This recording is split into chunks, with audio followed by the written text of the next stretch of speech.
Straight Politicking on all you suckers. And we back at you with another episode of Straight Politicking. And I got Spider Loke, the most easty, to my left. And we're missing Munchie B this week. And I'm certain he'll be back on the next episode. But I'm here to politic on all y'all with the most easty, man. What's popping? Oh, man, gratitude is the attitude, man. Jeter. Okay, and you knocked out a couple good interviews over there at the Black Box recently, man. Yeah, we've been having some good motion through there, man. We have some technical difficulties as well. But, things are looking up, positive. Yeah, man, them technical difficulties, man, sometimes are like a punch in the gut. Definitely so. And, I always think that there's no way to completely avoid them. There's always going to be that glitch that comes. It's just like I'm over here always like double checking, triple checking, making sure that there's not a problem, and it still sometimes is a problem. Right. Yeah. So hopefully get some technicians on there and square things away and make sure we get to see all that great content that you guys created. Fingers crossed, man. There's always a way, man. There's always a method. Sometimes it takes hours, you know. Well, we've been invested hours, so we got some more we may have to invest. And I've had to sit down till the sun rises, man, sometimes to fix things, you know, be pissing me off. And I'm the type of guy that I'm not quitting until I figure this out. I got Steph saying, when you coming to sleep, I'm like, give me a minute. I'm in this out. Yeah, I got something to figure out, man. But, hey, man, we got a lot going on in the news related to our culture. And, of course, we're going to have to talk about the Lil Durk situation. But before we talk about Lil Durk, there's also been some Tory Lanez news. A lot of the headlines. Tory Lanez. What's that? Free Tory Lanez. Lanez. Yeah, free Tory Lanez for sure. I've always advocated for his freedom. I did feel to a certain degree that he got over sentenced. Railroaded. I mean, he got a 6-year sentence for shooting a gun. Railroaded. 4 years for the gun enhancement. Railroaded. But shoot, there's a lot of things he did that put him in that situation that he could have avoided. You know, dealing with women. It's all about women. Megan, Kelsey. What's the younger Kardashian girl's name? I'm not even interested in that perspective when on the highest courts of America, you ask women what to define a woman and they won't even provide a definition. That woman excuse don't matter to me, man. Oh, you're talking about the Ketanji, what's her name? The U.S. Supreme Court Justice lady? Yes, the sister? And the overall consensus that caused her to feel comfortable to say that. Like, this is not just her. It's a lot of people. I think what it is you do this a lot too. Nobody wants to be put into a box answering a question. Well, I don't know how that applies to what I do a lot. Oh, no, don't want to be in a box? Yeah, like like if I ask you a question and you know what I want that answer to be, you gonna make sure I ain't gonna give Alex that answer that way. I'm gonna give it this way. No, you actually attempt to form your question to put me in a position to answer what you would like. And now I'm not obligated to answer that way because I'm going to answer the question honestly. I felt that's the way she felt, the Supreme Court I justice. know. There's no way in the world she went from kindergarten to graduating college with masters not knowing what a woman is. All right, ask me what a woman is. What is a woman? A woman is someone of the female gender or somebody that thinks they're of the female gender that identifies with all the femininity of the female gender. How about that? Well, there's no way someone that wasn't born a female can identify with all the identity of a female gender. They don't have PMS. They don't have the bone density of women. There is big difference in the chromosomes between male and females other than you feeling or thinking like. The first offensive thing to women in that statement is assuming you know how a woman feels. Okay, so female gender for you is defined by the genitalia. You got to have the genitalia. Not necessarily. I didn't mention genitalia because I know what an intersex is, and I know that there are things that happen at birth that are incorrect, deformities. The same way I know humans have 2 arms and 2 legs. However, if a human comes out with 1 arm and 1 leg, we do not then classify it as something other than a human. Well, I define gender the same way I define race. if somebody says they're black, they want to be black, they want to talk black, they want to act black, they want to be around black people, I ain't gonna say you ain't black, even though you and I might say, that dude is actually white, but shit, he one of us. Hey, he black to me. So therefore, if a man presents himself as the most attractive woman that you ever seen outside of your marriage, would you entertain her? If you wasn't a married man, would you date her? I personally wouldn't. Well, we're talking about our personal perspective of this stuff. Yeah, but like when it comes to race, sometimes I be saying to myself, bro, you ain't black, bro. But I realize that race is a social construct. We define race. We create race. So I can't say you ain't black because you don't have the phenotype of a black person. You act black, you talk black, you live with black people. You know what? F it, you black. You've now changed the subject from what we're talking about to race. Because I'm also going to define gender that way. Like, I'm going to say you ain't no woman. But if you think you're a woman, you feel like you're a woman, you acting like a woman, F it, I'll give that to you. Okay, now you're a woman. Now she said, now finger bang me. I'm horny. Yeah, come on, bro. You can't be that partial with it. It either is or isn't. No, but I'm letting people define. I'm not asking you what they define. We're talking about our or yours. Not they can say what they want. Yeah, but the challenge to what I'm saying is defining gender by of genitalia. If you have a vagina, you're a female. If you have a penis, you're a male. That's I could accept that definition too, but I'm gonna go a little bit beyond outside the box of that because of what you said. Sometimes you're born. What if you're born with both genitalia? That's what I'm saying. For us to try to include every possible, probable, unique situation to say, okay, we cannot determine what's normal. That's just a destroyed. We will never have a norm of anything because we know there's a probability that some things are not going to go according to normal. And now there's no such thing as a norm. I don't think that mandates that. Yeah, but I think that Ketanji Brown didn't want to be put in a box and define gender the traditional way of defining gender. I don't even want to define it the traditional way. Shame on y'all.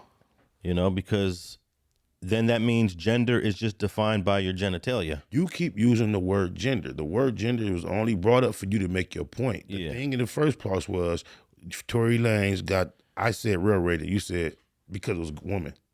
Well, it was a lot of women involved in that case. Yeah, in fact, it was all women involved in that case. I told you that point doesn't resonate when we as a culture, especially from the top in the legal, cannot even degree or determine on what a woman is. That's how we got on the subject. Yeah, and also if you're an attorney or if you're in the legal world, as Ketanji Brown is, legal definitions of gender are different from our traditional definitions. Yeah, and at one time it was the legal definition of a human was non-black. So are we just going to accept everything that's legal to guide our thinking? No, but hopefully, like Thurgood Marshall says, is sometimes you got to wait for the law to catch up. Sometimes you got to push a line. Yeah, like the whole 3/4 of a human being. Exactly. I could sit here and say in 1850, if I was alive in 1850, I would have been like, y'all foul for that one. 3/5? We 3/5 because of census purposes? Y'all foul for that one. But we had to wait for the law to catch up, and eventually the law caught up. But what about when the law stands as is and we wait and watch it change and they say, oh, we'll wait for it just to catch up again? Well, if you live in that legal world, I noticed that judges, attorneys, police officers, federal agents, they have to go by the law. Even if the law is wrong, they'll say, look, sir, that's what the law, hey, you got a good point, but I got to go by the law. You and I, we can just say, F that law. That law is foul. I do it in court all the time. So gang injunctions are discriminatory practices against people, black and brown folks. That law is racist. And eventually it took, 20 years, the city of LA finally deleted gang injunctions because of all the prejudicial things that are embedded with it. So, yeah, we had to wait 20 years for the law to catch up on gang injunctions. Free Tory Lanez, he got railroaded. Free Tory Lanez, but I don't think he got railroaded. I know you don't. I think he made some mistakes again with the women. The Kylie Jenner, that's the name I was he was trying to get a little bit of Kylie Jenner, and you got to know Look, this is the way I would have played it. If I'm Tory Lanez, of course I'm not Tory Lanez. I don't live like Tory Lanez. But if I'm Tory Lanez and I got Kylie Jenner right here, and she's feeling me, but I got Megan Thee Stallion and Kelsey Harris, these two girls that I've been intimately involved with, I'm going to say, hey, Kylie, let me get your number. I'm going to holler at you tonight or tomorrow, and I'm going to leave with Kelsey and Megan because I know they're going to be mad if I send them off, if I tell my driver to send them home and I stay here with Kylie. I know they're going to be mad. You got to know how to play it. You know what I'm saying? And then, of course, they got mad. She got mad. They came back and created a whole thing leading up to whatever happened. Yeah, that's how you would have played it. I mean, how would a pimp played that? You know, how would a street dude have played it? He ain't. I don't think he's a Canadian guy that grew up in various places. There's so many different ways you could have played that and benefited. Yeah, but I don't think none of that. That his decisions that you just stated that he made indicated he needed to be incarcerated. Okay, well, okay. Before we move on from the Tory Lanez situation, he just filed a habeas corpus petition this month to try to get his conviction overturned, possibly get a new trial, or get a lesser sentence, which is all on the table. And that's why he's been in the news. And there's been a lot of crazy headlines regarding this petition he filed, which have all been false. Some have even tried to state that he's been found innocent. Here's the title of one: Tory Lanez innocent per new court document. Full breakdown. 100% wrong. He just filed a petition with the courts. They want to get them clicks. That's crazy. And this is something that a lot of defendants do. I suggest everybody that gets convicted of a crime and is sitting in the penitentiary file a habeas corpus. But the success rate on a habeas, I'm trying to remember, what's the success rate on a habeas? It's something like 2%, something like that. And I worked on a couple of them, and I worked on a 3 or 4. And can you believe this? This is a crazy success rate. Every single habeas that I worked on was successful. That's what's up. Yeah, and they should have called me up to help them work on it. I got 100% success rate, but I've only worked on like 3 or 4 of them. So yeah, that's good. And of course I'm with a strong team of people that are pushing. And one of them was Obi Anthony. Another one was Mario Rocha. There's a couple that I can't remember. Mario Rocha did 10 years in prison for murder. And he was released after 10 years. Obi Anthony, I think he did 17 years for murder. Once his petition went through, he got released. But yeah, it's a tough uphill battle with these habeas petitions. Most of them get denied. But Spider's over here hoping he gets some action. He gets some love. Why not? Yeah.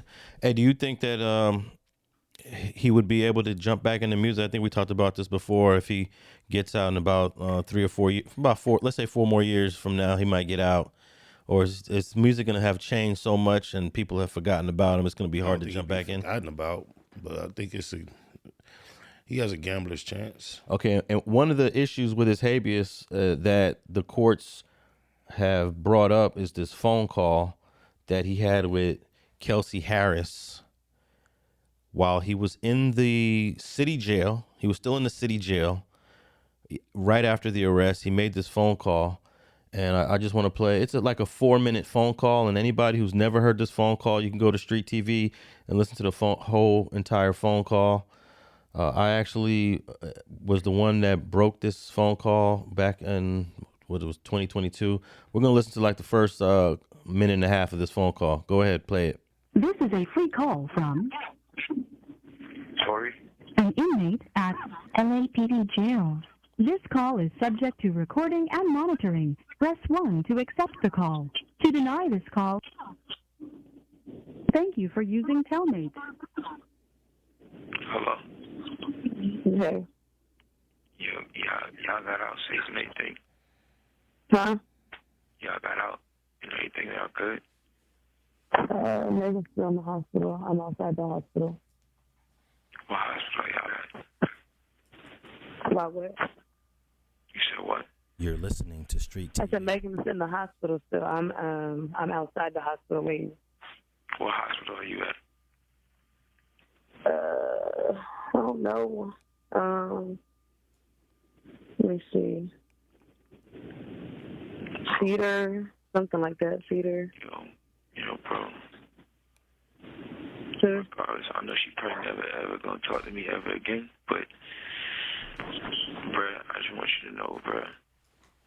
Nigga, I was just so fucking drunk, nigga. I didn't even know what the fuck was going on, bro. That ass. I didn't even know what the fuck was going on, bro. Like that ass, nigga. I'd never do some shit like that, bro.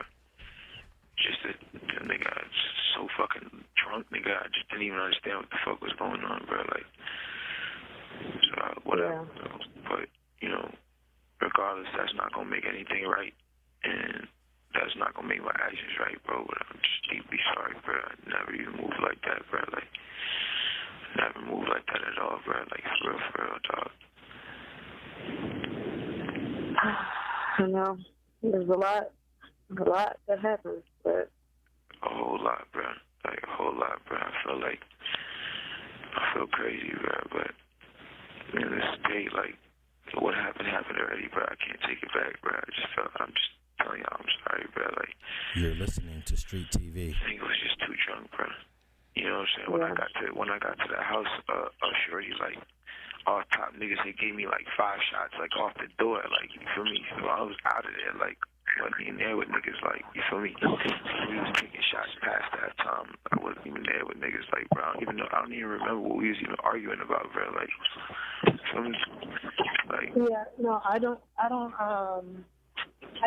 was already fucked up by the time you got there, so I don't know how much. it's like, but tell me what hospital she's in. You're listening to Street TV. All right, I think that's enough. I think all of the main points that the courts are going to address are in that part of the phone call. I know you got an alternate explanation for the phone call. I have no explanation for the phone call. As a defense strategy, you could I mean, I haven't heard any admission to anything. Yeah, I can say that, but I don't have any alternate explanation. I don't hear him confessing. correct. So that's my assessment of the phone call. But I don't have an explanation as to what he is apologizing for. Do you think that it's a strong piece of circumstantial evidence connected to other things as a part of the puzzle? I think as it stands alone, it's bad. It sounds bad standing alone. Oh, okay. I don't think it necessarily connects well with anything else I've become aware of as evidence. Okay. Well, that's It sounds horrible in the context presented in court as he's being charged for physically harming her friend, that girl's friend, and then he's an apologetic about the overall thing, and that doesn't sound good at all. Yeah, you're right. And of course, we always tell defendants and clients to don't talk to anybody, don't say nothing. And it seems like there's some people that just can't keep their mouth shut. As simple as that may sound, right? So many of them. It seems to be like a hard task. You would think, like, bro, don't call nobody. All these calls are recorded. He's not a criminal, though. I don't know if he has spoken to an attorney yet. No, probably even advise him like that. That should have been his first call. Should have been, hey, I just got arrested. What should I do? He's gonna say, shut the F up. I'm on my way. Don't call he would have said, don't call anybody. But, it is what it is. And if you don't have an attorney, it's hard for an attorney to be your first call. You got to get an attorney. Well, if you got Tory Lanez money, there's no excuse. My first call will probably go to Steph, and I'd probably tell Steph, I need you to do this, and do that. But, he's got the resources to have an attorney on deck, on board. And he ended up getting out of jail a couple hours later. The call wasn't even that necessary to have. The dude bailed out. So that's what's going on with Tory Lanez. He filed his Habeas petition this month and is hoping to get some action, which is uphill battle for habeas petitions because they have such a low success rate. But hey, you never know.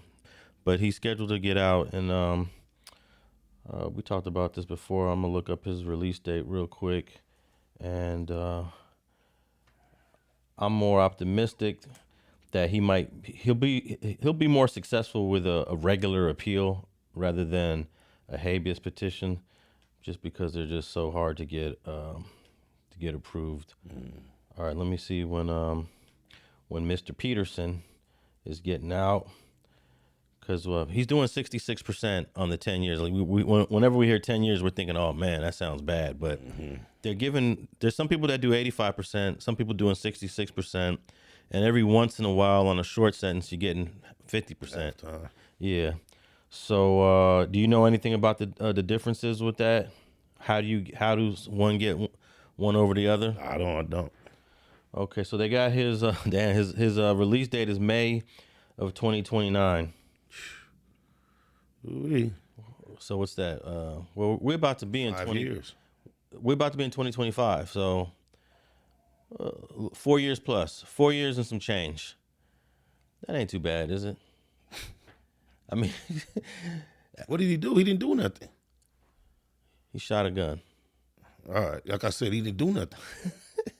Shit. All right, we'll move on, man. Free Tory Lanez. In fact, there's he had a free Tory Lanez hoodie for sale on his Instagram page. I've been meaning to buy one. Haven't got around to it, but now that this topic is on my mind, I might go visit his Instagram page and buy one of those free Tory shirts. Yeah, that'll be hard. All right, let's move on to Lil Durk, man. This was kind of surprising. I didn't think he was in the crosshairs of the federal government, but apparently they've been investigating him for some months now. Yeah, I mean, I became aware that he might be responsible for what took place with Quando Rondo. Brick Baby made that quite clear, not on an interview with Puerto Flacco. So You talking about the shooting that happened here in L.A.? Beverly Hills. Yeah, where Quando Rondo's cousin got killed. Yeah, Puerto Flacco was discussing it with Brick Baby some time back, and he said something about sliding for King Von, and Brick Baby made it clear that people no longer are suggesting that Dirk and them need to slide for Von because kind of left the mystery out there, and Puerto Flacco was like guessing why they would say that, and Brick Baby made it clear because of Lil Pop.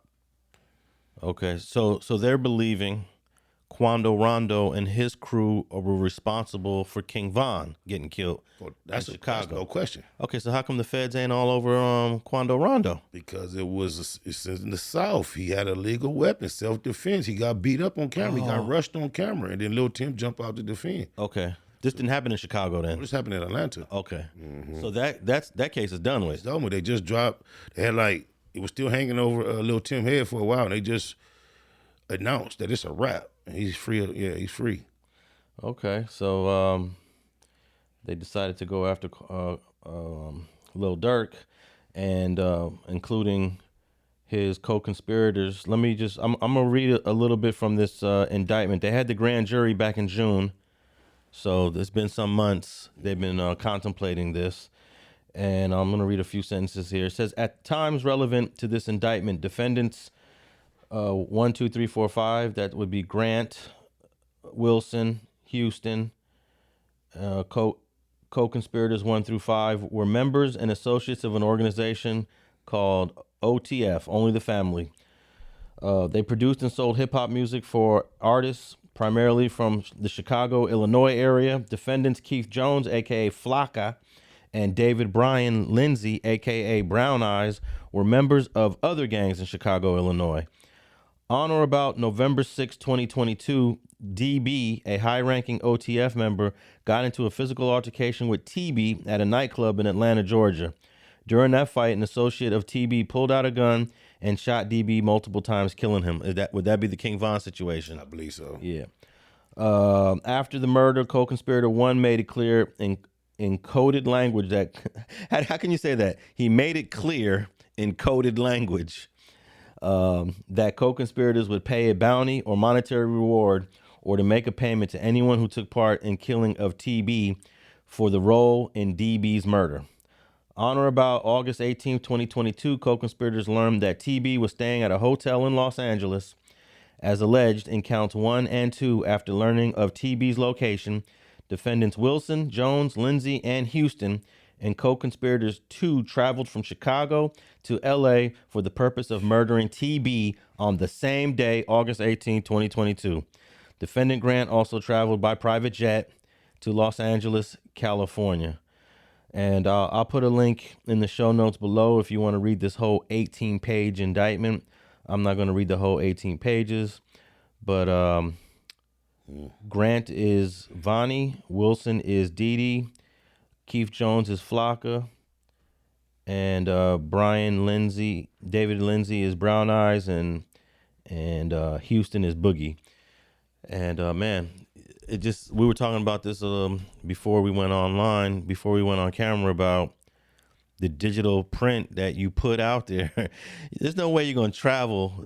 Dudes are going to take plane tickets from Chicago to LA thinking that the government ain't going to notice that if something is going to happen.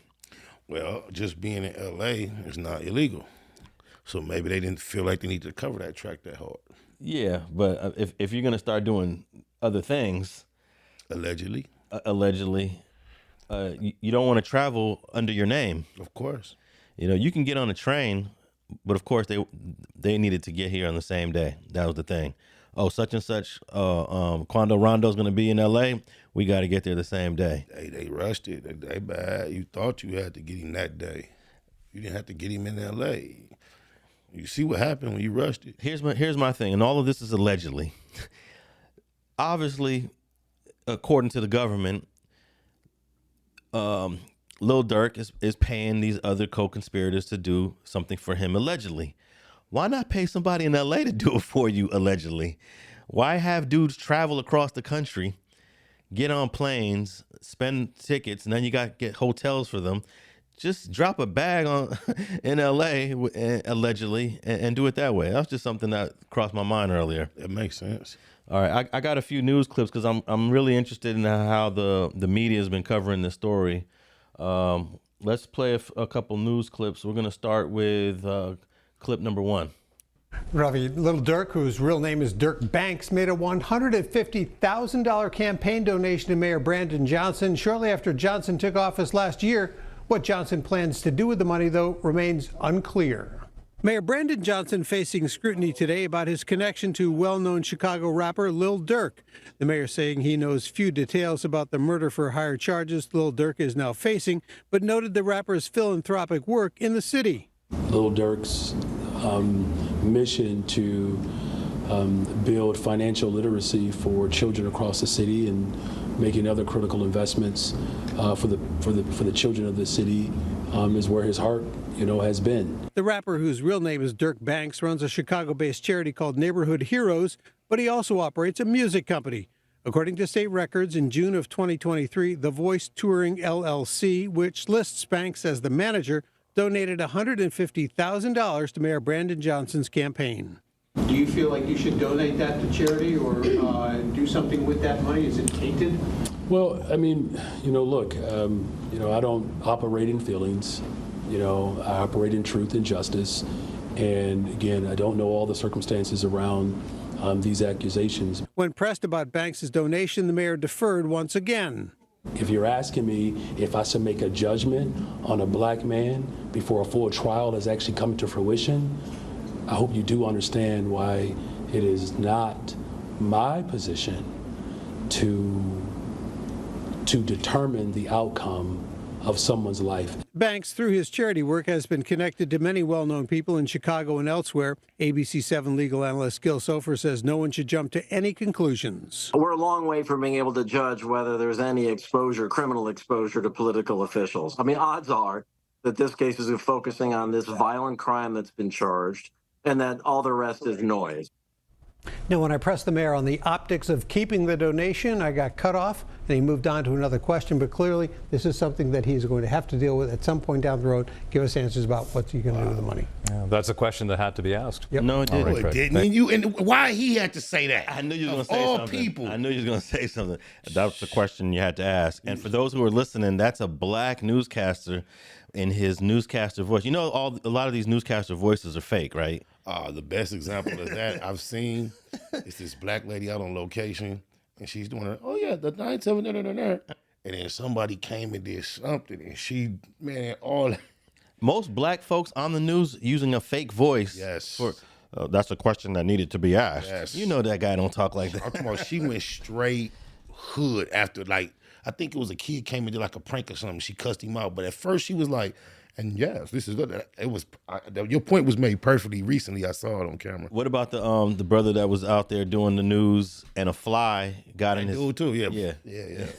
But let's react to this story, because I felt like on day one of Lil Durk's arrest, or day two, whatever day it is, you gonna press the mayor? You pressing the mayor over a donation about a guy who's innocent until proven guilty? I think that's because there's already issues they have with that mayor, and that was the perfect time for them to be like, now what you gonna do about this? Well, the name of that journalist that was asking him the question is Craig Wall.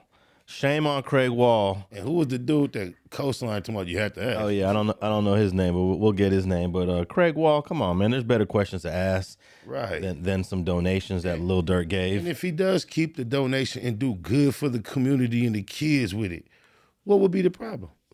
There shouldn't be. In fact, Exactly. I would have told the dude, even if he's guilty and they come back to me after he's guilty, I'm like, this money was used for backpacks. It was used for the elementary schools. It was used for financial literacy courses. Right. So you want to erase all of that stuff that I did for the black community, Mr. Craig Wall? Right. Even the church accepts tithes from anyone willing to give offerings. Yeah. It could be whoever. If you're trying to do something good with whatever, what's the problem? Yeah, we had actually talked about this on what was the topic where I said, look, if the money's considered tainted. Dang, it came up recently. We had just talked about this regarding somebody. You sure it was on camera though? I don't know. No, it might not have been on camera, but we be chopping it up somewhere. I don't know. Oh, but I was just shocked that this was actually part of a story on Mayor Brandon Johnson, which I think gave a pretty good answer. You want me to really cast judgment on a black man that hasn't even faced the jury yet? I love this answer, but him personally, I wish he hadn't said black. Because really, the America dictates you don't pass judgment on any man. Yeah. And you talking to a white man, so when he said black, it made it seem like I'm protecting my own.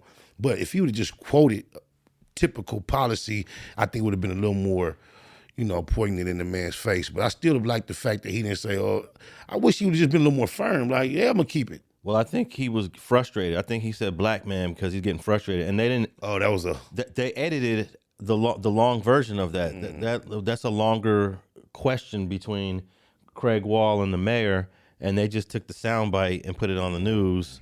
And I'm sure I could just look at him. He's like, dude, I can't believe this dude's asking me about this. That's okay. Now I'm glad you said it like that. He's showing a little bit of his frustration. Right. Like, you asking me this bullshit? Right. I thought I was gonna try to purposely not bring up. Now some people will say he's playing the race card. That's what I didn't want it to come across as. Yeah. That's what I was saying. But I'm cool with I don't have no problem with the race card. I don't know why race card is a negative thing. I don't have a problem with it. To me, it's always relevant. But you sometimes when you make it about race, you can fail at making a larger point. Well, I think if there was a white artist that was arrested, and I don't think I've ever seen this, has his donations been scrutinized or questioned by the media? I can't speak to that. I don't know. Because most white artists give donations too. And there's a lot of white artists that get arrested. Yeah, I don't know what happens as far as the donations in those cases, though. Or what about the white artists that die on OD and on fentanyl? I can't speak. I'm just saying, should those people should all of their donations be scrutinized because it turned out they were drug addicts, and that's a bad a bad example for the kids. No, hell no. So you're taking money from someone who OD'd on fentanyl. Right. I mean, we can go on and on. Yeah, we go on and on this. But shout out to the mayor of Chicago, that Brandon Johnson, for standing on business. Right. I just don't want them to demonize him saying, I'm not going to do this to Lil Durk because he's a black man. They would try to twist it like that. Hey, I don't have a problem. They could try to twist it all they want, man. Because black people is only 13% of America. We got to say black as much as we can. With such an oppressed minority in this country, they want black to just blend in. But if someone's doing something to you for a reason other than the fact that you're black, and the only reason you can get to in your head is that it's got to be because I'm black, you can dwarf yourself from actually, getting to a resolution of what the issue is. Okay. That's all I'm saying. I hear you. All right, let's go to clip number 2 of Dirk coverage. Federal authorities moved quickly over the last 48 hours to find and arrest Lil Durk, whose real name is Dirk Banks. Prosecutors say Banks even tried fleeing the country after 5 of his alleged co-conspirators were arrested just this week. The family of Dirk Banks seen leaving federal court today in support of the Chicago-born rapper. Banks was arrested in Florida Thursday, facing charges of conspiracy to commit murder for hire and conspiracy to use facilities for murder for hire. The 32-year-old was arrested after 5 members of his Only the Family group, also known as OTF, were indicted by a California grand jury this week on charges of conspiracy to commit murder for hire. We knew when the others were charged that it was a conspiracy and there were multiple players in it. The fact that he's now been charged in such close proximity to those other charges suggests, of course, that this is related to them and that the conspiracy is even wider than originally presented. Court documents allege that Banks paid for and planned out the attempted murder of rival rapper Quando Rondo in Los Angeles in retaliation for the murder of OTF rapper Davon Bennett, also known as King Von. Prosecutors say hitmen hired by Banks opened fire on Rondo in August of 2022 while he and a cousin were near their vehicle at a gas station in L.A. Rondo survived, but his cousin was killed. Now, as prosecutors move forward with the case, members of the OTF group will likely be used to try and turn a conviction. They will almost certainly be looking to flip someone who's in on the conspiracy and use their testimony against other defendants. Maybe there's a wiretap here. There may be undercover recordings. All those pieces will come together to make the case against the defendants. Prosecutors also accused Banks of trying to flee the country this week after his alleged co-conspirators were arrested. They say Banks booked multiple international flights, which he never boarded. Then, Banks allegedly had plans to board a private jet Thursday, departing from Miami to Italy before he was arrested. This arrest also comes after Banks was recently given the keys to the village of Bellwood and Broadview. Today, the mayor of Broadview responding with a statement saying, in part, the village of Broadview is withdrawing our honorary key to the village granted to Dirk and is terminating our partnership agreement with his youth organization. As mayor, protecting Broadview's interests and upholding the values of residents is job number 1. Lil Durk's team has not responded to our request for comment. We also learned today that Lil Durk donated $150,000 to Mayor Brandon Johnson's campaign in the past. We'll hear the mayor's reaction to today's news ahead on our news at 5. We already heard Liz? the mayor's reaction. The mayor of Broadview already Well, you know what? In light of that, I think he should get the money up. If you're breaking ties with the organization and all that. What you mean? They just announced that they're no longer going to be partnership with his youth authority, his youth campaign, and they're denouncing him. That's the mayor of Broadview, a different city. Oh, that's not the same dude? Nah. Oh. Broadview is a different town. That's a different mayor. Oh. So this mayor, they didn't show the mayor. This mayor is saying we're cutting ties. Okay. That not Mayor Brandon Johnson. Oh, okay, different mayor. Yeah, different mayor. Different. There's another town like that borders. I was just gonna say that's inconsistent. If you're gonna keep the money and then say, "Oh, we cutting all ties." No. That's a whole. That's the mayor of a town called Broadview. But King Von is DB in the indictment for those that are going to read the document. So I don't know why they just put DB as the initials, but in this news clip, you heard his name. That's King Von, and he's identified as DB in the indictment. But this whole thing about fleeing the country, they already alleging he was trying to get out of Dodge. Here's what's interesting. The indictment against the 5 co-conspirators came out first. So he got word of that. He was like, oh, shoot, my 5 folks just got indicted. So he knew it was coming. He had to know it was coming. And they believe that, hopefully they can prove this, but he had different tickets, one to Dubai, which is a place that doesn't extradite to the United States. So was he really on his way to Dubai? Looked like it. Well, the marshals was on him. And that's what goes back to the Diddy thing. If Diddy really was going to go to Dubai or wherever, the marshals are watching you. They're looking at all your movement. They're looking at everything you're doing. Not necessarily so. You know, in this case, there's wiretaps in place. And it was a whole nother focused investigation. So, and like you said, they had made 5 arrests. I think Diddy had action getting somewhere. Well, I would think after the raids in March, they were putting a closer eye on him. Pretty much, probably so, yeah. And, you know, I'm going to tell you something. The U.S. Marshals, ain't no joke. They will find you. They will find you anywhere on earth. And in some instances, they're not going to be able to get you because they can't go into that country. But they'll know the location. And even trying to flee, they know your movement. I mean, how do you move without leaving a trace? You got to have cash, right? You got to have, everything got to be cash, everything.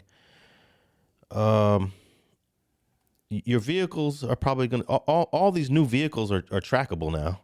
When you're buying anything from like 2020 and newer, they're all trackable. I just don't know how you do it, how you escape the marshals. You got to escape like before the ish hits the fan. You got to escape before the raids. You got to escape before your 5 co-conspirators get indicted. You can't now try to make a move. You got to make a move already. Like Russell. Russell made a move before anything went down. So I don't know, man. Might be right. It's hard to move around with these U.S. Marshals. What else did I find interesting in that? Yeah, I guess just the idea that they're alleging he tried to flee the country. They say he bought multiple plane tickets. This is what I was thinking. Was that a throw off? Because he knows he's being looked at. He bought a ticket to go from here to there. He bought another ticket to go from there to there, and then was going to pop up on a private plane to leave, and that didn't work. That's what they were suggesting. Yeah. So hopefully, I hope none of this stuff. And look, I'm using actual news clippings because the news, although they do make mistakes, it is a more credible source. But, you know, I'm not saying that the media doesn't make mistakes. Right. But it's not like some of this clickbait stuff on YouTube, you know. Definitely. All right, let's go to clip number 3. Hey, Terrell and Tanya. Chicago-born rapper Lil Durk appeared before a federal judge in Florida this morning. He was arrested there Thursday in a murder-for-hire plot. Coming off his first Grammy win earlier this year, Chicago-bred rapper Lil Durk is now facing charges in connection to a murder-for-hire plot. The 32-year-old was born Dirk Banks. U.S. Marshals took Banks into custody on Thursday in Broward County. Banks appeared in federal bond court this morning.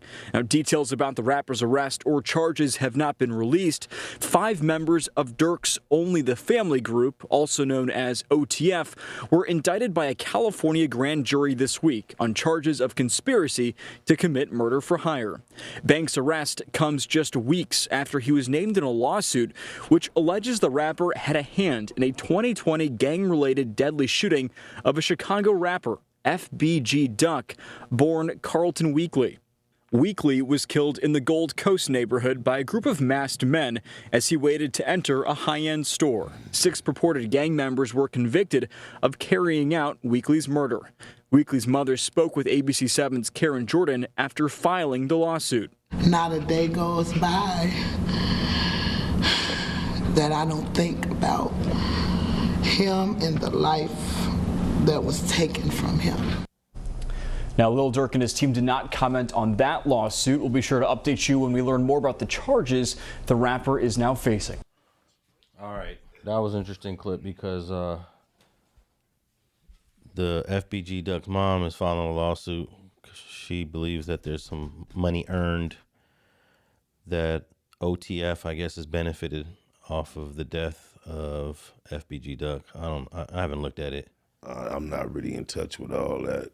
FBG Duck, I don't know none of that. OT, nothing. It's the first time they really caught my attention with this here. Hey, but you know what's interesting is when it comes to hip hop and like violence, like real violence, it seems like Chicago's leading the headlines. You know, a lot of people think LA, you know, we got gangs, we got Bloods, we got Crips, we got Southsiders, but the murder headlines, the violence headlines, it seems for the last couple of years as it relates to hip hop, is Chicago. Yep. So what you think about I didn't even know that Lil Durk had a Grammy.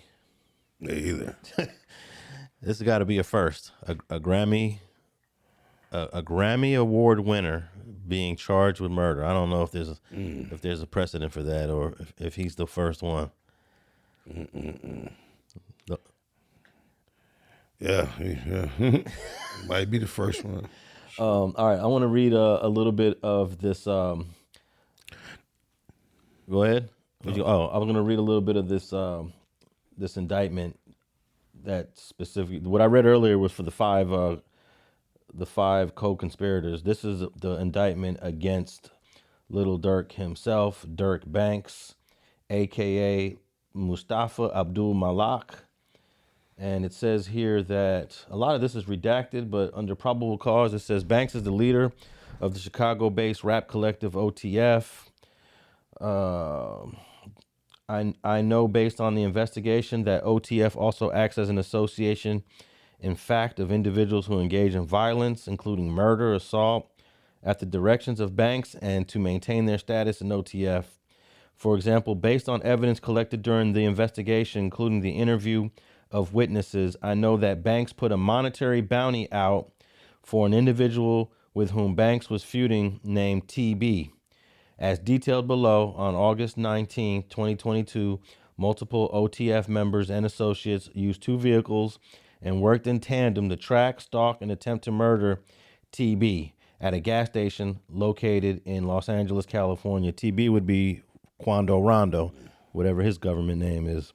The co-conspirators fired at least 18 rounds at TB's vehicle, striking and killing SR, TB's family member who was traveling with TB. SR would it be Lil Pop? Lil Pop. Mm-hmm. On October 17, 2024, a grand jury sitting in the Central District of California returned an indictment charging 5 co-conspirators with crimes arising from the murder, including the murder for hire and conspiracy to commit murder for hire, resulting in death. Based on the investigation, and as described below, evidence shows that Banks ordered TB's murder and that the hitman used Banks and OTF-related finances to carry out the murder. And I'll post this 11-page indictment of Lil Durk in the notes below. Let me just read this last part. For bank and flight records show that, this is according to the federal government, this is all allegedly, but bank and flight records show that an OTF member and close associate of Banks coordinated and paid for Jones, Lindsay, Wilson, Houston, and another OTF member to travel from Chicago to California on the day before the murder, August 18th. Co-conspirator 3 paid for the flights using a credit card linked to Banks and OTF. Around the time the co-conspirators 3 purchased the co-conspirators' flights to California, iCloud records show that a phone number associated with Banks text co-conspirators, "Don't book no flights under no names involved with me," which they did. They had none of the names involved in what happened on August 19th, 2022 has Lil Durk's name on it at all. But these are your homies. I just think it's just sloppy work, man. That's just how I look at it, man. Yeah, pretty much. Yeah, this is a 11-page indictment that I'll put down in the notes below. And guess where this trial is going to take place, Spider? CCB? Nah, it's federal. CCB Estate. L.A. Downtown Los Angeles. You gonna go down there? You gonna cover it? Hey, this is something that I probably won't miss. That's right. Because it happened here in L.A., he's at some point, he's going to be extradited from Florida to MDC, downtown Los Angeles, into the belly of the beast. And his trial will be in that really shiny glass-looking building, the new federal court building in downtown L.A. And I think I'm going to have to tap in with it, just to get... Yeah, I wouldn't see why not. All right, let's play clip number 4. Rapper Lil Durk appearing in federal court in Miami today, accused in a murder-for-hire plot. And tonight we're learning more details about the case. And according to an arrest affidavit, the rapper was on his way out of the country. CBS News Miami's Nakaya Carrero has more from Miami. Dirk Banks, also known as Lil Durk, appeared here at the federal courthouse in downtown Miami. According to this criminal complaint, he booked not 1, not 2, but 3 one-way flights out of South Florida before he was arrested by the U.S. Marshals. Grammy Award-winning rapper Lil Durk and 5 others are accused in a murder-for-hire plot in Los Angeles back in 2022. Federal agents say Savannah rapper Taekwon Bowman, also known as Quando Rondo, was the intended target of the shooting. He was not injured, but his cousin was shot and killed. Investigators say Banks' music group, called Only the Family, or OTF, was also operating as a gang. According to documents, Banks arranged for 5 members to be flown out to Los Angeles to execute the hit.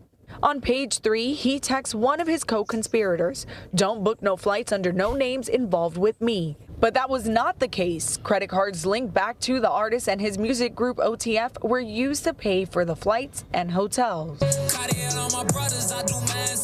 The 2 rappers have been feuding for years. Agents say it all began with the shooting death of OTF rapper King Von, who was killed in Atlanta back in 2020 by a close friend of Quando Rondo.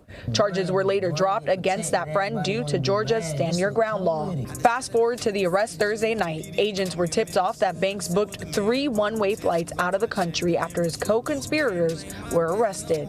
One from Miami to Dubai, another from Fort Lauderdale to Switzerland. He then booked a private flight to Italy, but was arrested in Miami before he could board the plane. The target of this hit, Quando Rondo, posted a tribute music video to his cousin on social media and YouTube hours after the news of the arrest broke. It's called Life Goes On. Also in this criminal complaint, agents say that the shooters hired by Banks were seen on surveillance video at an In-N-Out Burger restaurant 50 minutes after the homicide. Banks is set to be extradited to California to face these charges. In downtown Miami, Nakaya Carrero, CBS News, Miami. All right.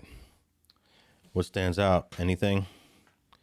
It's bad. Ain't in trouble. In-N-Out Burgers.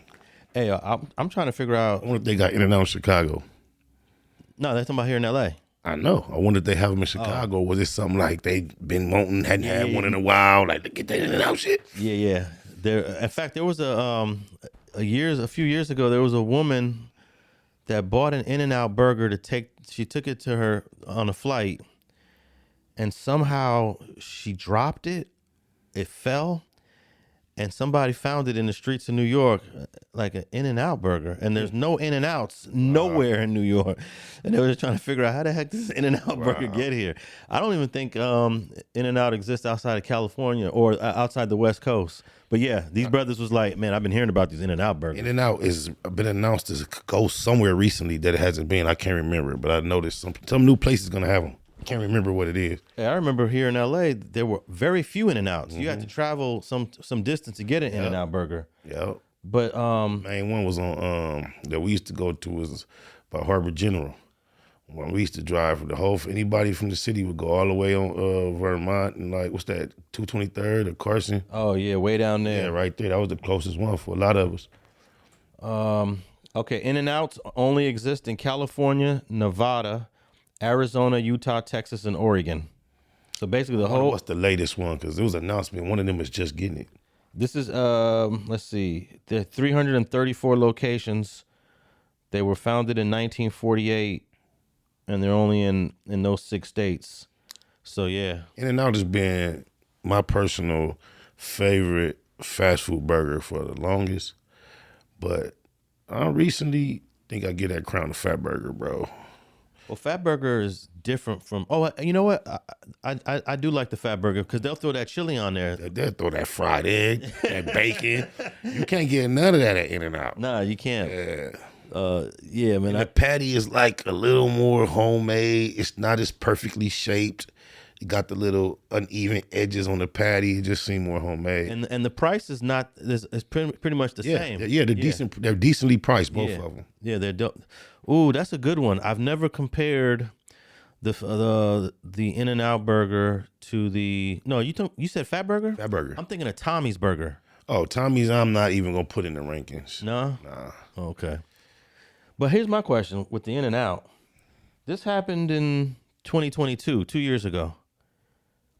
How do they have video footage of these guys eating at In-N-Out in 2024? I was trying to tell you. I know what you're gonna say. It's in that cloud. It don't never go nowhere. Yeah, but up there. It's not. You don't save footage for a long time. Eventually, you erase it and record over the cloud. You know, it's not like an infinite amount of space. I believe that there's a element of infinity. Even if you have to go and do something that you didn't normally do and break and breach something to get past something, I don't think that shit never go nowhere. Nah, it can't be an element of infinity because you space is finite. That's not necessarily true. Physical space is finite. Like this, the cloud is just this. This is the cloud right here. This little hard drive that I'm holding in my hand. So there's only a certain amount of space I can fit on this disk. But that is not technically the cloud. Because if we run over that with a steamroller, you can still access the content somehow. Because the cloud is backed up to another place. That's what I'm saying. I'm talking about the backup, the source of the backup area. I believe if it's not a physical thing, that it can be accessed infinitely. Well, that means that there's like an infinite amount of terabytes, gigabytes, terabytes, which it's just too costly also. Like In-N-Out, we're talking about In-N-Out. We're not talking about, the government or some corporation that's doing weapons manufacturing. This is a fast food joint. And they have the footage. They have the footage. So this is what I'm thinking. If you got the footage, if the federal government has the footage of these guys eating an In-N-Out in 2022, right? This was 2022. But this grand jury investigation started in 2024, 2 years later. I'd be surprised that In-N-Out is saving footage from 2 years ago. I'm thinking that somehow, some way, they got tipped back in 2022, and they were holding on to this footage. Like In-N-Out has far deleted their cloud footage from 2022. Because why do you save? And also, what's the benefit of saving surveillance footage infinitely? No, I can't really make a definitive answer as to what definitely was done. You might be right. And you know how many places that will say, you know how many times I've read where the police are canvassing the community to try to get footage from something that happened a few months back or maybe a year ago, and they write in reports we were unsuccessful. They had already erased it, or they don't have it anymore. It's a tedious process trying to track down footage.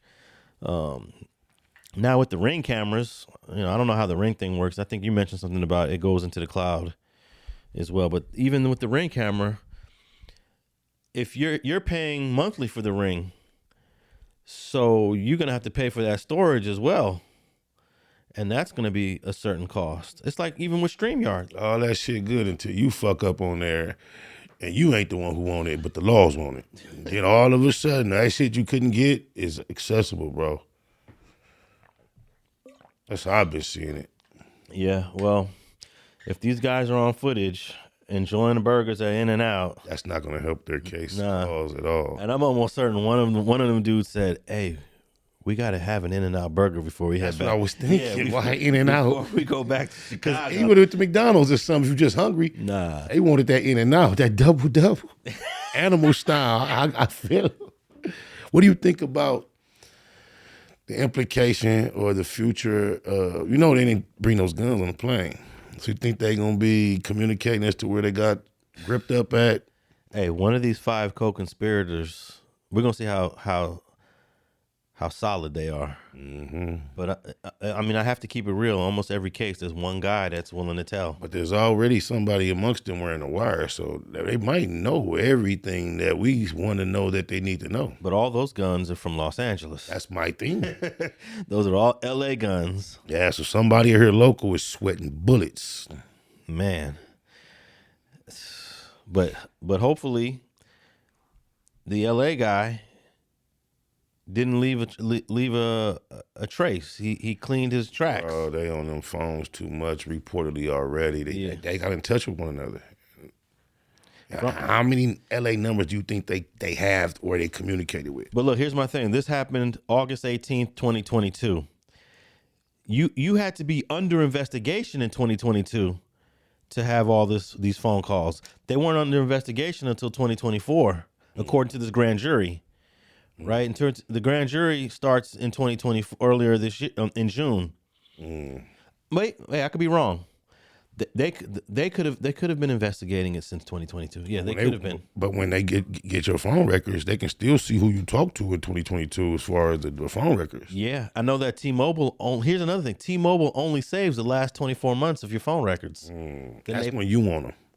What's that? When you want them. When I want them, correct. When the law wants them, I bet you they can go back further, bro. Hey.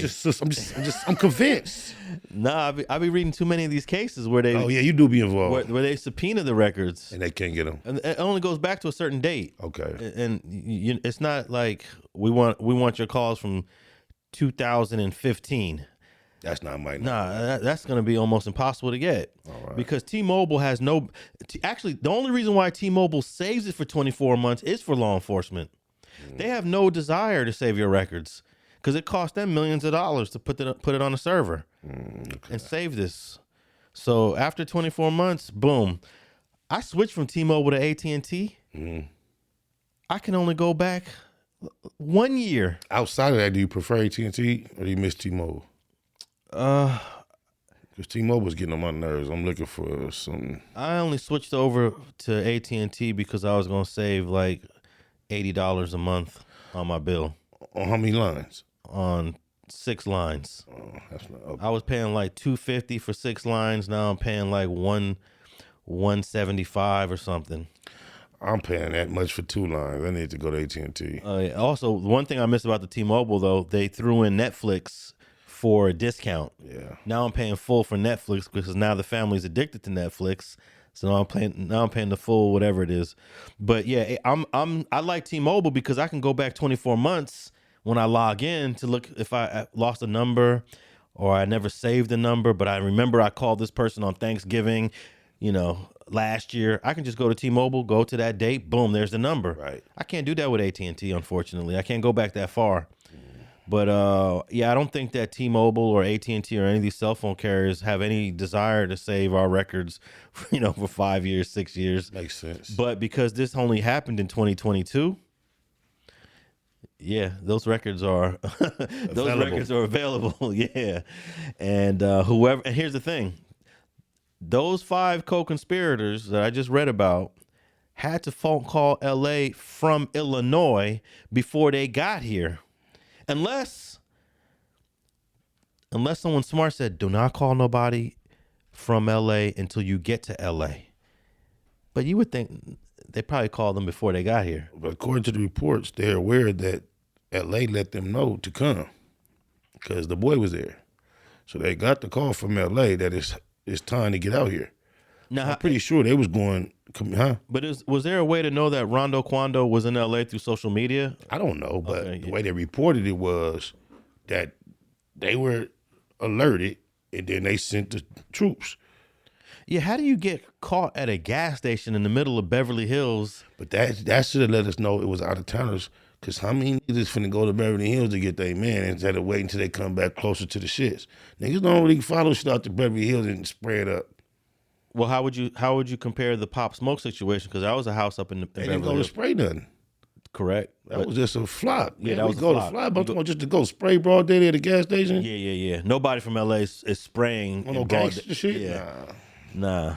Now, if you had a road rage incident out there, and it's okay, that's different. But no, that was a pre-planned, plotted shooting. And I ain't knocking this from they caliber, but it's just obvious that they just some street gangbangers and not no hitmen. They was serious about their shit. They wasn't scary. They came out, but they didn't execute. What do you mean by they didn't execute? They got the wrong guy because they obviously didn't get close enough. They didn't really handle their business. They didn't get their man. Oh, yeah. How do you shoot 18 times and you miss the guy? Yeah, because you was nervous. Just think, you flew, got here, followed, the anticipation. Now you oughta, it was just it's a lot to deal with, man. But I think that even though they got the cousin, that was a level of satisfaction to the... It was, I'm sure. Yeah. I'm sure it was. But it wasn't what they was intending to do. Yeah, but it spooked the heck out of Quando Rondo, though. I think he said, I don't want to gangbang no more after that, didn't he? Yeah, but I don't think it was just that incident. Oh. You know, he's from 60s. Yeah, that's what I heard. And then if you see what's been going on, the most popular nigga from 60s on the internet throughout all that chose sides with Lil Durk. Who's the Brick Baby? Yeah, it was pretty vocal about it. Before this investigation became public. Yeah, like leading up until Lil Pop got killed, all the controversy that was surrounding Quando and Lil Durk name, Brick was making it clear, Quando ain't no real 6-0. He ain't from out here. Durk is my people. This 6-0 TF. He was banging 6-0 TF. Damn. Yeah. That don't look too good. Not at all. But I don't think Brick knew the severity of this federal investigation when he was saying those things. I don't know what Brick knew. Brick pops it online like he know what's happening with the feds, the system, the streets, and all that. Oh, man. Well, these guys are going to have to get some really great attorneys. And yeah. I think they need six lawyers. Each defendant needs their own attorney. Yeah, but they don't need good attorneys. They need to have their mind made up to take it on the chin, however it's finna come. Or you need to, that's it, because the attorneys can't help you, man. They like they cooked. Yeah, but this is a life sentence because it's the feds. So there's no deals. I mean, you figure if this was a state case and they're offering you 10 years, you jumping on that. Damn right. Even if they're offering you 15, you might jump on that. No, there's not going to be no 15-year offer by the feds. The nature of those actual actions are so egregious, man. You in Beverly Hills, jumping out, doing that massacre style type thing. Yeah, they not playing with you in that courtroom. And you know how many overt acts is in the indictment against the 5 co-conspirators? It's 28 overt acts. So they just dissect every move you make. Yeah, everything's an overt act. The last act, 28, following SR's murder, defendant Wilson paid defendants Joan and Lindsay on behalf of a co-conspirator for their role in the murder. Just that one overt act is 10 years in prison. And that C word with the feds is the easiest word to get you the on. Conspiracy stuff? Yeah. And, they got photos of... when you just said they probably didn't get close enough when they were doing the shooting, there's this popular photo that the feds released from the... now, this is video. They got video for this. What made me say that is when you play these clips, they showed a picture of these dudes. Yeah, that's exact. They not up on their man. Yeah, but look at that extended, though, right there. Yeah, I mean, but those are cute. Yeah. But when you really, they're going to get one man, you don't need all that. And I believe that's the alley, and the gas station's right there, and the main street would be to the other side. They really had action on walking all the way up on Quando and getting a man, but they got anxious, nervous, and thought they was close enough, got the wrong guy. Well, Quando, you blessed, homie. Yeah, that's all you can look at it. Yeah, I was gonna say just what you just said. He is lucky. Yeah, him and Tim. Him and his two, the nigga who defended him in the jump, still alive, and he's still alive. Hey, but what the guy that killed King Von in Atlanta, I keep hearing the word murder. He murdered him. If it was a stand your ground and they dropped the car, it's not a murder anymore. Okay. You could say he killed him. Yeah, he killed him. But it ain't a murder. Right. Because a murder is actually a legal definition. Oh, okay. Once you're cleared of it, or it's self-defense or stand your ground, it's just a killing. Okay. Yeah. It's still a homicide? It's still a homicide. Okay. It's all homicides, but it's not a murder. But homicide sounds negative too. Like, no, homicide is good. But it doesn't sound, it rings like, to me, it rings negative. When the police kill us, it's a homicide. Oh, okay. You know, but when we kill them, it's a murder. Oh, okay. Oh, okay. Yeah. But since the guy that killed King Von in Atlanta, that's a homicide or just a killing? No, I don't know the difference. To me, a killing of homicide. Either or. Oh, you saying either or? Yeah. What I'm saying is, I hear everybody say, "Oh, such murder to murder." No, it's not a murder because we just saw in the clip, and you told me earlier that he got off on that. Yeah, so stand your ground. Charges dropped. Yeah. Once charges are dropped and then stand your ground, it ain't a murder no more. Yeah. But I still say, but see, I don't go for that. I was about to say the streets don't accept that though. Yeah, because I believe Zimmerman murdered our little brother, bro. Regardless what the court say. Let me see. Let me think.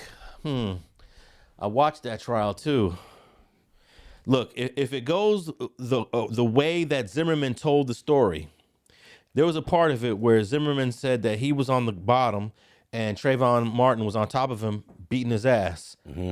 And then he shot him. Yeah. At that point, how if I'm defending myself against an armed man that followed me against police will, how can we take his word just because he's on the bottom? I'm not just saying because he's on the top.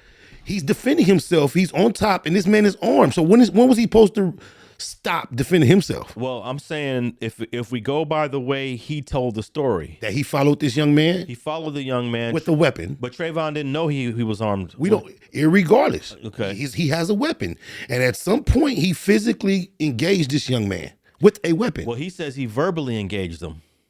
Irregardless, you can verbally be assaulted. Let me just say, like, let's just say it happened. If it happened this way, where it was a verbal exchange, and Trayvon made it physical, and then he shot back, then it's not a murder. So stand your ground gives you the opportunity to be physical before you're assaulted, brother. That's how the law is written. Wait, say that again? Stand your ground gives you the opportunity to become physical before you are assaulted.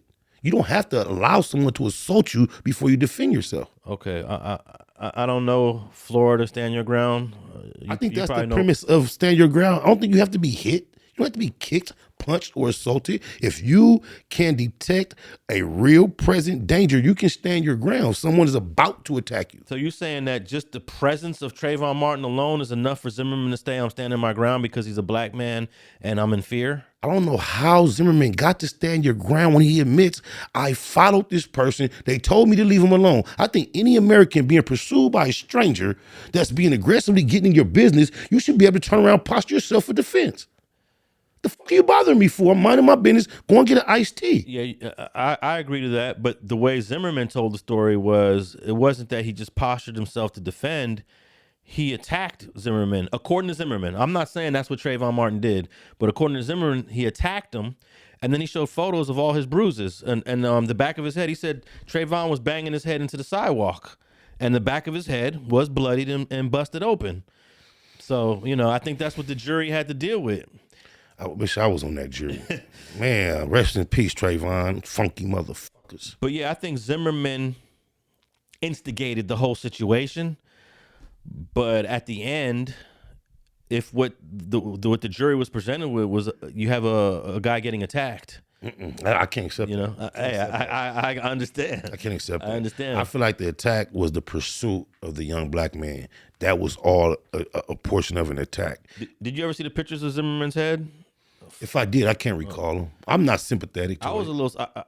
When I saw those pictures, I was like, "Oh shoot!" I wouldn't give a fuck. I didn't know it went that far. Because this is what I realized. This is why I feel like he has no right. When he called it in and they told him stop, leave it alone, that should have been the end of it. When he pursued the young man after that, I think he lost all rights to whatever they called it, man. Yeah, he did. He instigated that whole confrontation and ended up walking. Yeah, I don't get it. I don't like it. Whereas there was a similar situation. Ahmaud Arbery. Yeah, them white boys got it too, though. They got all found guilty. Yeah, they got it. They all found guilty. But I kind of thought it was going to go the same way that Trayvon Martin went. And I believe Trayvon Martin and other cases had led up to why they couldn't with the Arbys. They finally had to start. And I think a couple times before that, they started trying to show some type of accountability and hold them just. See, the difference with that, with Arbery is he didn't physically do anything to those guys. But did you see the footage when the guy pulls out the shotgun? Ahmad tries to take the gun and there's a struggle. I'm like, dude, what do you expect him to do? You pulled a strap out on a guy. To me, it's just as practical when you're pursuing a man against the law enforcement's authority. Leave it alone. And here I'm walking, I get nervous. I don't think I should have to meter my response. Yeah. You didn't follow me. I'm wondering now. I'm nervous. I feel like I should be able to turn around and kick your motherfucking ass. Yeah. I feel a certain kind of way about the Zimmerman case, but technically, that would be just a killing because he was found not guilty. Yeah, if we let the system decide how we look at it.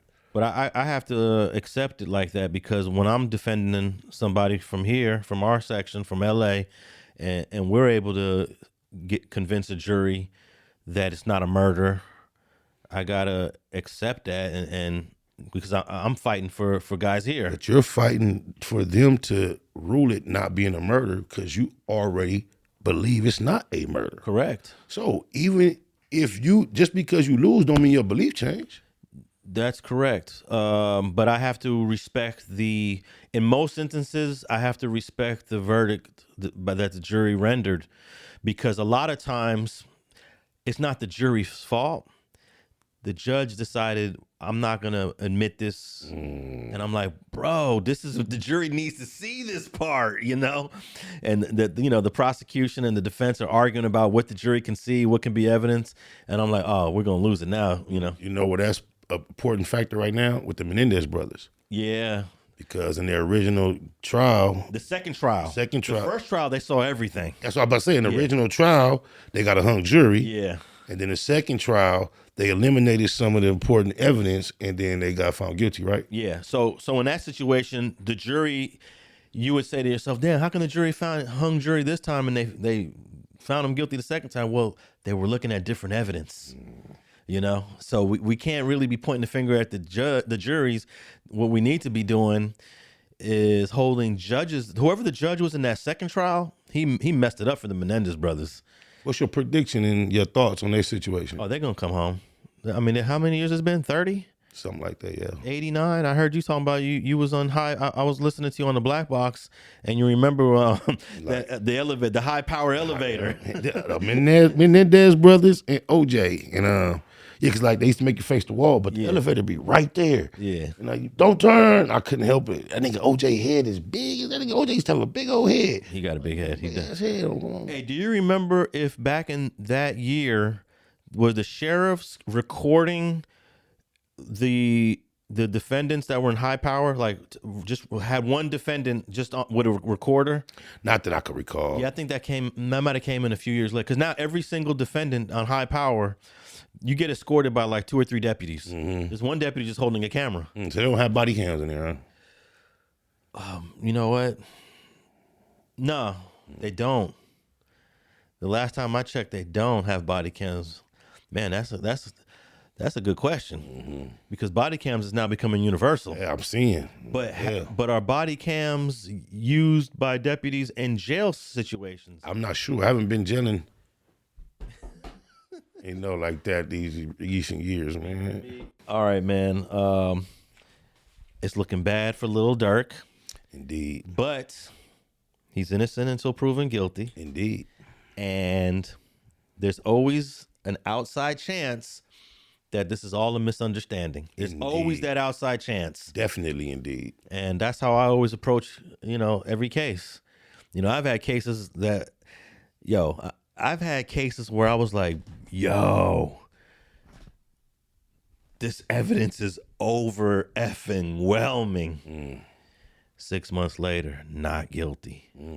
I've had those cases where I'm looking at this like, this is overwhelming, but there's always a path.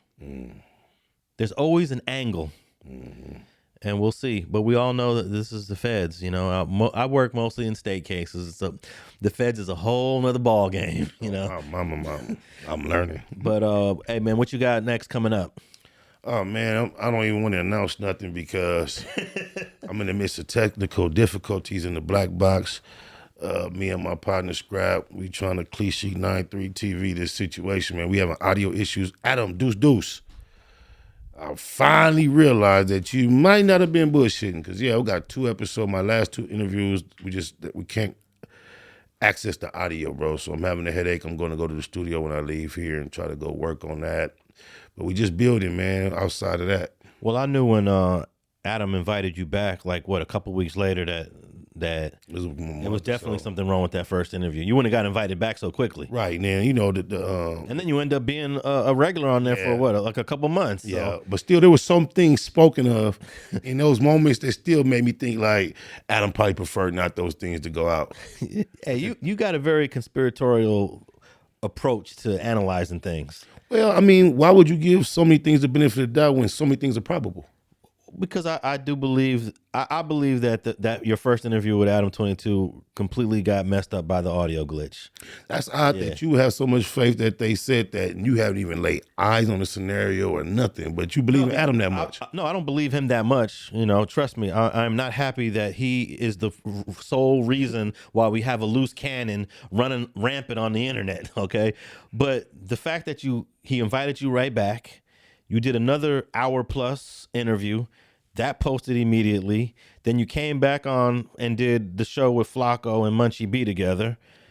And then you did some other appearances on No Jumper. So it definitely was not anything personal against you. I'm not saying it was personal. I'm saying things that I stated in that first interview, I believe they might not want the public to hear.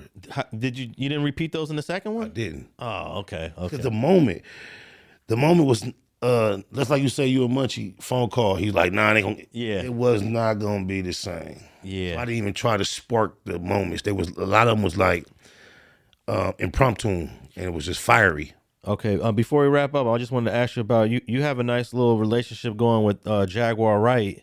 Yeah, and I think you knocked out a couple interviews. How you were able to develop that connection? Well, me and Jaguar have a similar background in the way we were raised as far as spirituality and religion, which is a unique background, being affiliated with the Seventh-day Adventist denomination.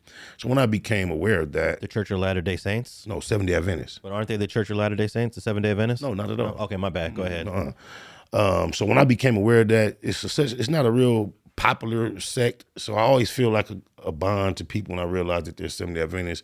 And I had already been, I don't want to say that's what made me interested in her. I was already interested in her content at the point. She was going through all type of chaos online, and it just intrigued me to a certain degree. Once I saw that she was a Seventh-day Adventist, I reached out to her, and we got at politicking. This is about 3-4 years ago. And then we just stayed in communication. And then she got with a local, my partner Wolfgang up out of Compton. So that's her manager / companion. And now it's just another level of connection. So shout out to Wolfgang and Jack. Love y'all. Keep smashing. Y'all know what to do. So she's here in L.A.? She's here for a little block of time, and then she moving around too. Okay. Do you ever think that there's some credibility issues with some of the stories she tells? Some are probably true, but some seem way out. I've lied before in my life, so I believe everyone has told some untruths. I'm not interested in holding her to any type of judgment of mine about how truthful and honest she is. That's my sister, and I love her regardless. Fuck how everybody else feels. That's my sister. All right, man. That's another episode of Straight Politicking. Thanks for tapping in. We're on all social media platforms. We're on all podcast platforms. Make sure you tap in with us on Spotify, iHeart, and what's the other one that I like to listen to? Actually, you can listen to this also on your smart device. Just do what my mom does and say, play Straight Politicking, and it'll come up, and we out.